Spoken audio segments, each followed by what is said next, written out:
katropa, dito tayo ngayon sa SM San Pablo. Tayo kakain muna tayo rito sa Bunchon, mga katropa. Sa Bunchon. Ayan, mga katropa, mag-lunch tayo rito. Mga palang kakain natin ngayon, mga katropa. Yun, kain tayo, mga katropa.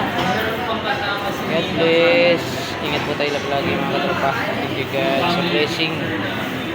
Ayan, kain po tayo.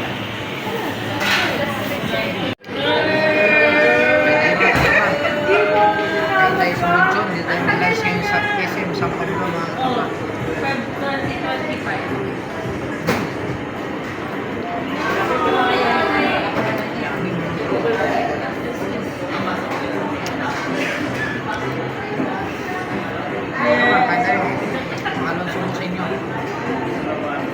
Hindi naman makuha ng Grabe.